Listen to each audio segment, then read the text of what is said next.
So that was a pretty heated debate. That was pretty much what I expected.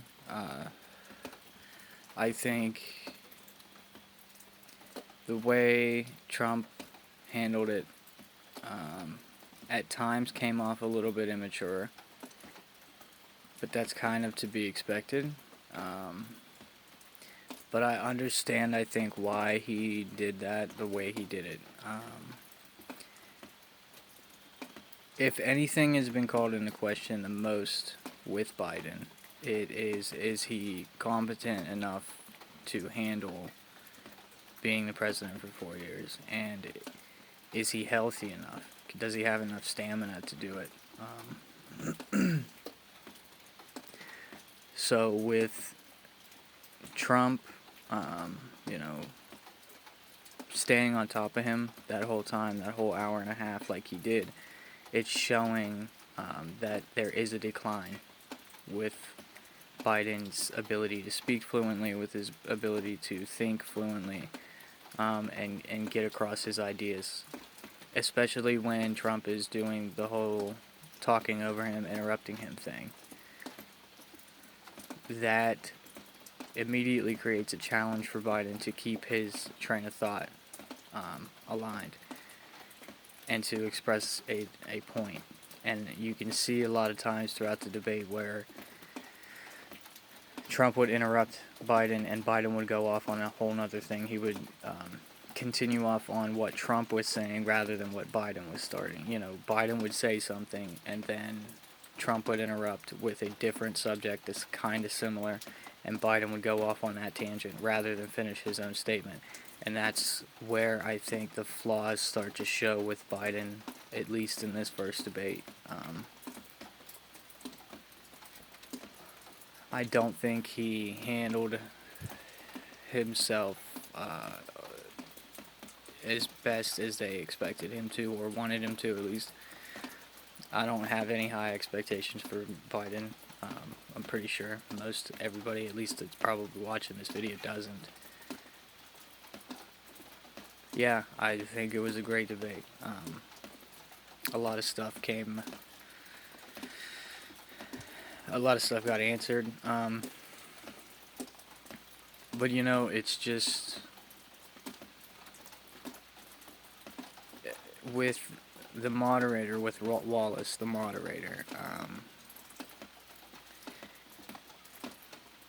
I was impressed because I kind of fell for this trick, and I think it's you know, an old journalism trick with, especially with debates, is when you do support a certain candidate, you will ask them a tougher question right up front to show that you're not going to just lob soft questions at them. But after asking that one hard question, you kind of start to diverge into representing that candidate rather than being a moderator and staying in the center. And I think that's what he did. He repeatedly would blame Trump for interrupting, and Trump did interrupt a lot.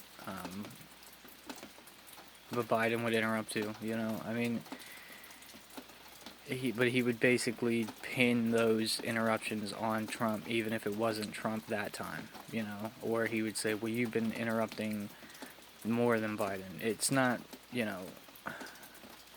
Look, these debates aren't going to be anything like any debates that have ever been.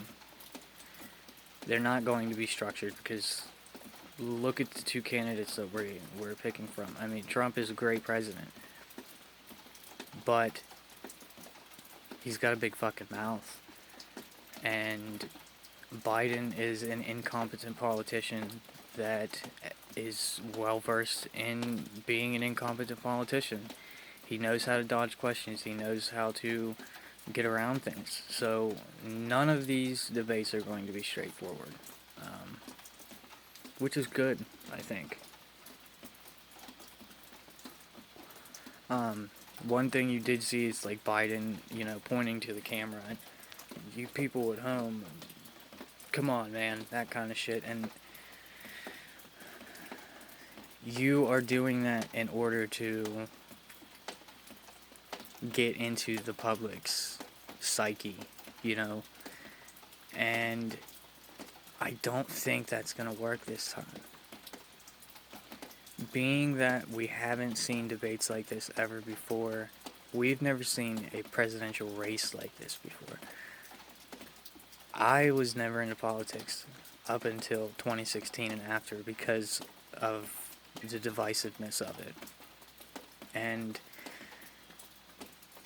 because it is a sense of, you know, you either do research and know what you're talking about, or you just run your mouth and act like you act like you know.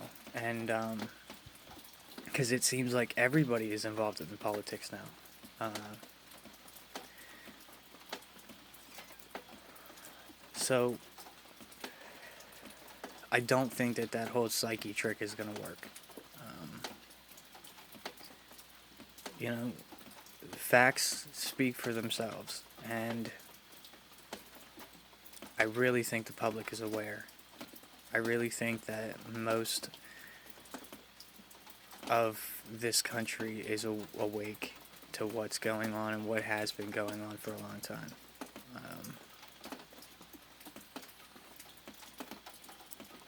And I think Trump really woke people up to that. Being that, just look at the corruption of the past 4 years, where Trump got into office and immediately they started throwing, impeachment and Russia and all these things to get him impeached and get him out of office, and it didn't work. But what did surface is the Obama-Biden administration spying on Trump, or Clinton emails, or, you know, all of this corruption and hypocrisy in the left was exposed. And I feel like that was their fault.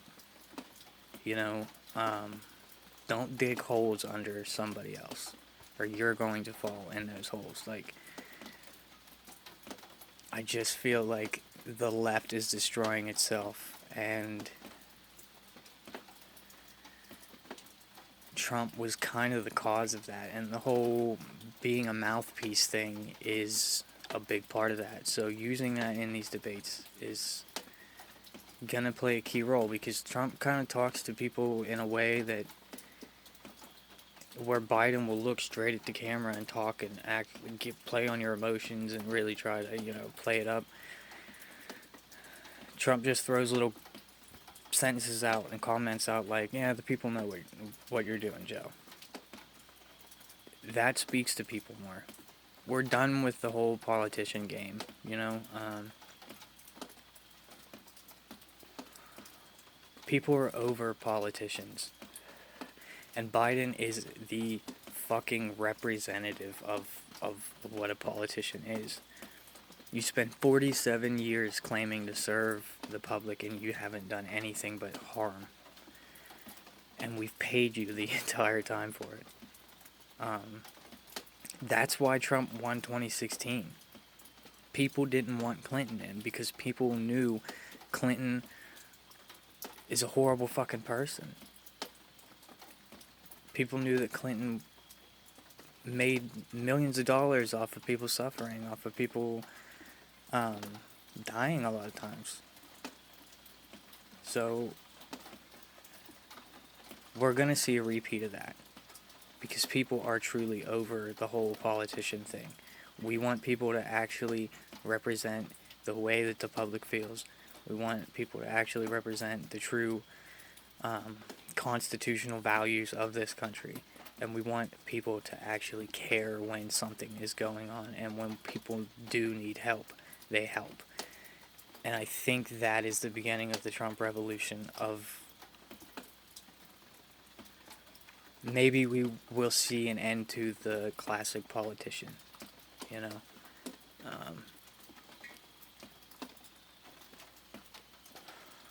And to attack on Biden's core principles like that, say, you know, and tell him, like, say right now you want law and order, and like the Green New Deal part of it, where Biden basically started explaining why the Green New Deal was a good thing, and then even the moderator said, so you support the Green Deal? And he said, no, I don't support. He gets lost, you know, and he's a liar. When you lie so much, after a while you can't get your story straight, and especially when you're fucking 95,000 years old, you can't get your story straight. You don't have a story anymore. You only have the narrative that you're being told, and most times it's on a teleprompter for him. But tonight it wasn't, and that showed. So, I think it was a great debate. I'm really excited to see the next one. Just to see if Biden kind of plays anything differently, because you got to think too, both of them are going to take notes from the reaction of tonight and adjust accordingly.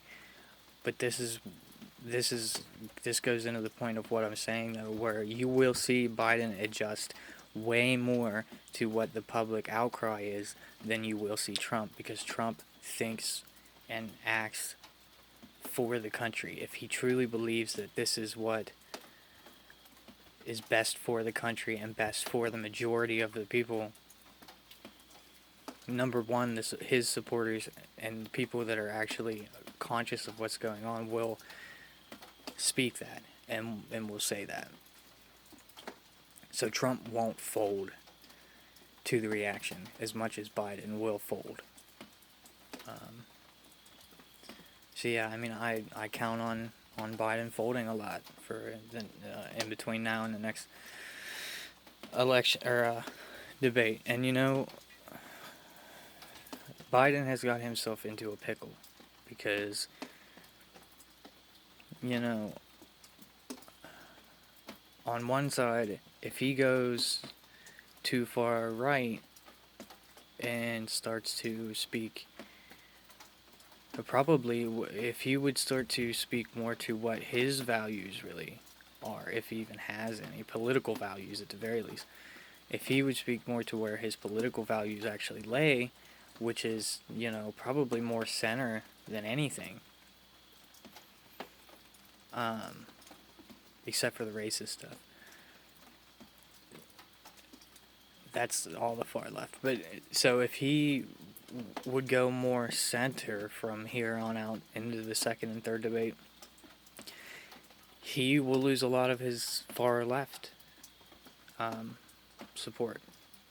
But if he goes even deeper and you know, follows up with the whole defund the police and all of this shit, which he totally basically flat out denied saying, even though I see fucking his commercials streaming on my TV every day of him saying to defund the police. But if he goes with that, he'll lose the centrists, right? So if he goes center, he's going to lose the far left. If he goes far left, he's going to lose the center. So he's got himself into this pickle where he doesn't have a base. He doesn't have a fan base. He doesn't have a voting base. If he goes either way, he's going to lose 50% of his support. Whereas Trump just has to keep doing what Trump's doing. And people are going to vote for him. So, I don't know, man. I know that a lot of times Trump comes off pretty rough, and he comes off pretty douchebaggish. And I can't speak for him as a person. I don't know him as a person, but I know how he comes off. He came off to me like that tonight. You know, he came off to me cocky and arrogant and annoying at some points, childish at a lot of points. But I understand what he's doing. He's not allowing politicians to play politician games. We've been spoken to as children for decades. Really think about it. How do politicians speak to the public? They speak to them as children that need taken care of. And we are not children that need taken care of. We're just not. Trump exposes that. Trump leans on that. And leaning on the fact that the people will make up their minds for themselves. The people are competent, and the people are strong-willed, and caring people is a good thing to lean on when you're running for the presidency. Because that is the truth. People are strong. People, most of the time, do just want left alone. And don't want to hurt anybody. Most people just want to take care of their families and live happily in their own American dream. And most people are just competent and loving, caring people. And only when you start to believe the whole media narrative of people are evil do you start to see people as evil. I don't know. I just... In just these past 4 years of reading into politics and stuff, and talking about politics and really being an interest of mine, I'm really happy that it was Trump that got me into it, because it just feels kind of degrading whenever you watch old politician speech, or even current political speech from people like Nancy Pelosi and stuff, where they talk to people like they're children. You just can't. We can't have that. The system's not totally worthless. The system might be flawed because people created the system, but we can fix those flaws. The problem with the system is the people we put into the system to make it work. When we fix that, we'll be on a better path to fix the system. And I think that voting Trump in 2020 is a big step to that. So, thanks for watching, everybody. I really, really enjoyed the debates tonight, and I actually really enjoyed talking and making this video. So give it a like and subscribe if you would, and I'll talk to you guys soon. Stay safe.